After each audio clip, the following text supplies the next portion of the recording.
peur de vous informer. Bienvenue à tous. Rendons-nous d'abord à l'Assemblée nationale où 3 projets de loi ont été rejetés ce jeudi par la majorité des députés nationaux. Il s'agit notamment du projet de loi portant régime de déclaration du patrimoine, celui portant sur les crimes de guerre, génocide et crimes contre l'humanité, ainsi que la loi sur le code de justice. Tous ces projets ont été présentés par la ministre de la Justice, Wivine Mumba, qui, par ailleurs, a reconnu les incohérences reprochées à sa démarche.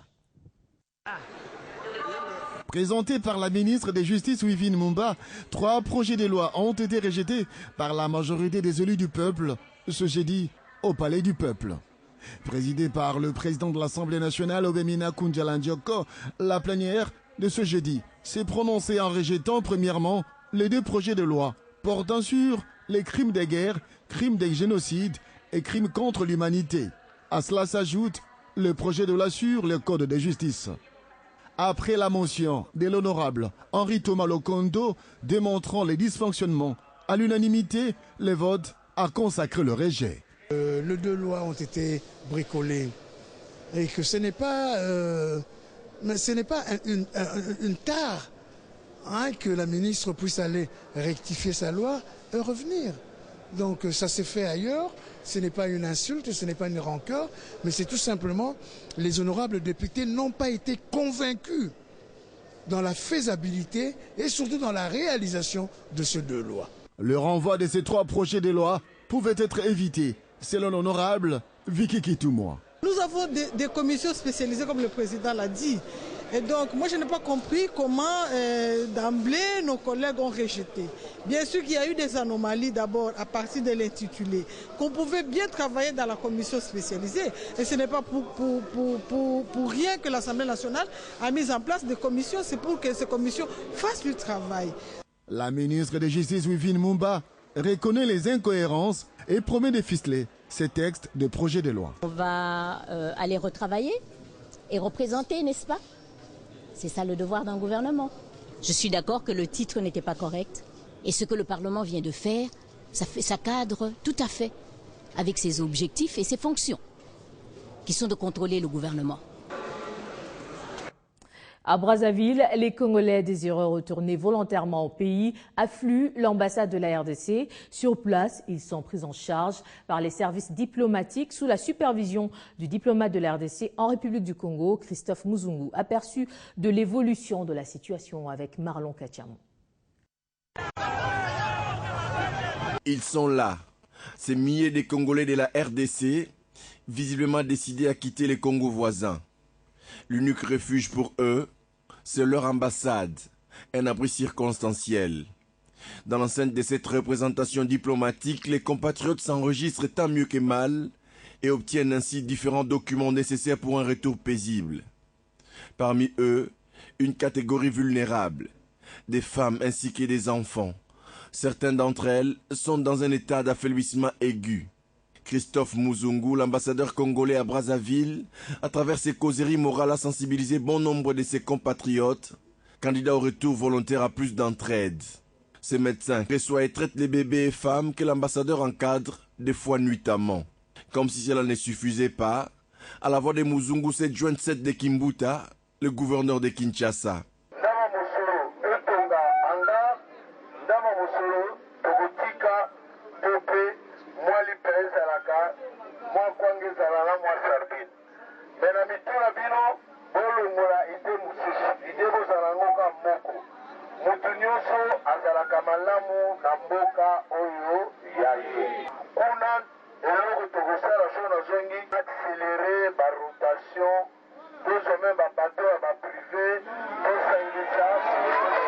D'après la loi, toute expulsion doit répondre aux normes internationales en vigueur.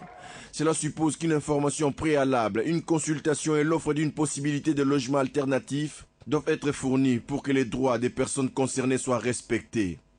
La résolution de cette situation au niveau des 2 gouvernements respectifs est en voie d'être trouvée et l'hémorragie a été arrêtée. On l'espère pour longtemps. Autre grand titre à la une de l'actualité de ce jeudi, si le 18 avril passé, le chef du gouvernement Matata Ponyo totalisait 2 ans d'exercice à la tête de la primature, le 9 mai, ce sera plutôt les 2 ans de la mise en place de son équipe gouvernementale. Son bilan à titre personnel a été jugé positif. Que dire alors du bilan de l'ensemble du gouvernement? La réponse à ces questions dans ce journal avec Franklin Chamala, communicateur de la majorité présidentielle. Bienvenue. Merci, madame, bienvenue, merci. Alors, sans tomber dans la démagogie, quel est pour vous le chef-d'œuvre du gouvernement dont on peut s'en prévaloir aujourd'hui? Oui, merci beaucoup pour l'invitation de Télé 50. Tout l'honneur est pour nous. Mais les réalisations de ce gouvernement au terme de ces 2 ans d'exercice du pouvoir, c'est du concret.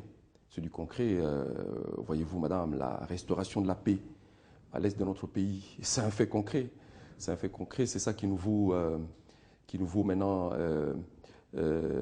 toute l'admiration du monde et tous les éloges qui ont fusé, notamment de la bouche de John Kerry, de passage chez nous, vis-à-vis de notre chef d'État et vis-à-vis du gouvernement.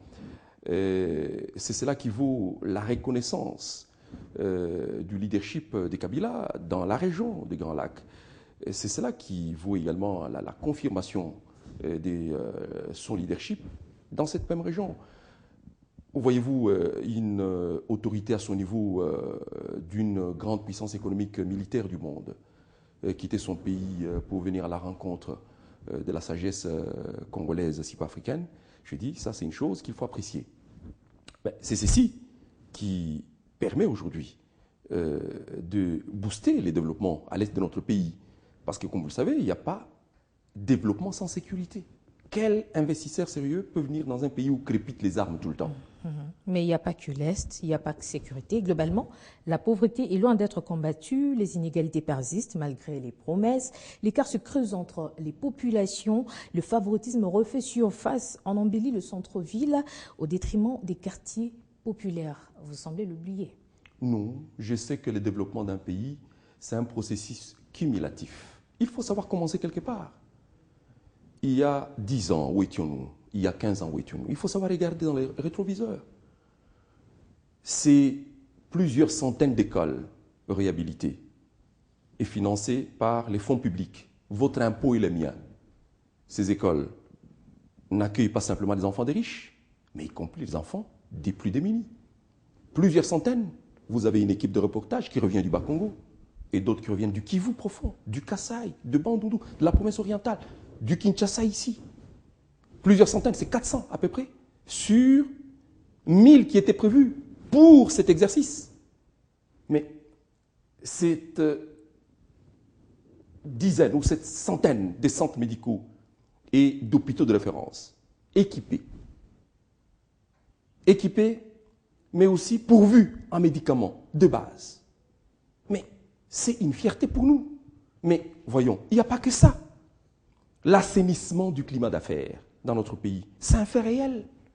Non loin d'ici, lorsque vous vous déplacez ici jusqu'à Nsele, allez voir les miracles d'Aipen, les domaines agro-industriels présidentiels de Nsele, qui avaient été pillés et qui étaient devenus un champ de ruines. Il renaît et redonne de nouveau des emplois à nos frères et sœurs et commence à produire le poulet à chair que nous consommons sur le marché.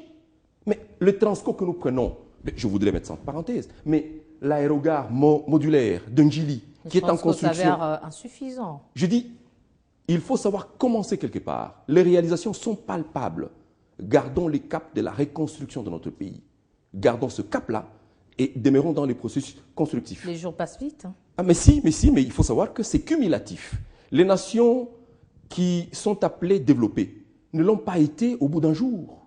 C'est un processus cumulé sur 100 ans. 2 ans, c'est trop déjà. Ah, mais si, 2 ans, ça veut dire 1 jour, 2 jours, 365 jours, fois 2.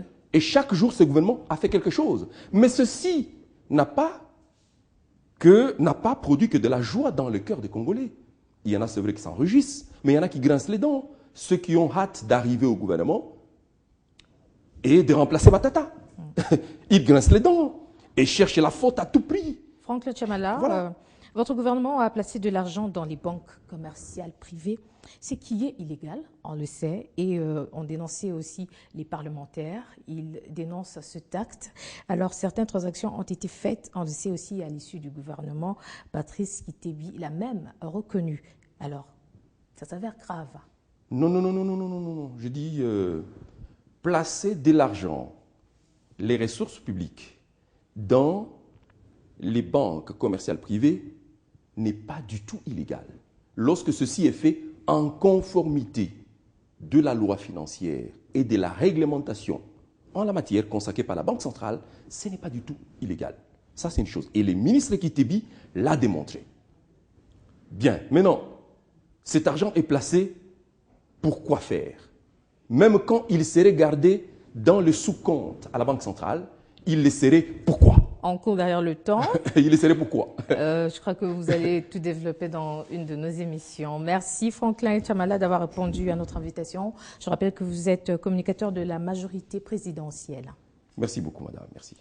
Entre-temps, le chef du gouvernement a effectué ce jeudi une visite d'inspection au domaine agro-industriel présidentiel de l'Ansélé, question de se rendre compte de l'avancement des travaux, une année après la signature de l'accord de réhabilitation du domaine par LR Group. Qu'en est-il des Daipen, les domaines agro-industriels présidentiels de l'Ansélé, une année après la signature de contrat de sa réhabilitation avec le groupe israélien LR? Matata Ponyoye a effectué une descente. Le constat est plutôt satisfaisant. Va être stérilisé, va prendre une douche, va changer de vêtements pour pouvoir rentrer à l'intérieur. Cette année déjà, on va avoir des œufs qui vont venir de la Daipen, on va avoir des poulets qui viennent de la Daipen.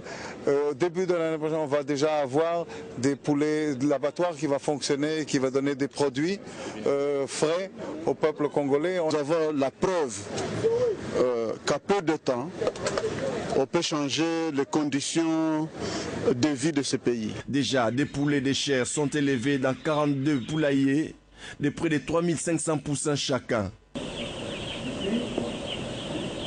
Et tous les 3 bâtiments qui abritent ces volailles ont fait l'objet d'une minutieuse inspection de la part du Premier ministre. Nous sommes venus constater le progrès d'un secteur clé de l'avancement de notre pays. J'ai cité l'agriculture. Au sein même de ces domaines qui donnent déjà ses fruits, sera monté un abattoir d'une capacité de 900 poules par heure. Les experts qui gèrent les Daipen pensent que la République démocratique du Congo est capable en un temps record d'exporter sa production et ces projets s'illustrent donc comme un modèle de développement ainsi que celui d'un passage de l'agriculture de subsistance à celle dite moderne. Au Bandundu, Jean Kamissendu a répondu à la question d'actualité sur les événements de Kikwit. Le chef de l'exécutif provincial a fait une communication qui n'a fait appel à aucun débat en rapport avec le festival King Kester et Menea. Tout a été tiré au clair devant les députés à l'Assemblée provinciale du Bandundu. Il ne s'agissait nullement d'un groupe des gens manipulés par qui que ce soit afin de saboter cette action culturelle qui rendait hommage à King Kester et Menea.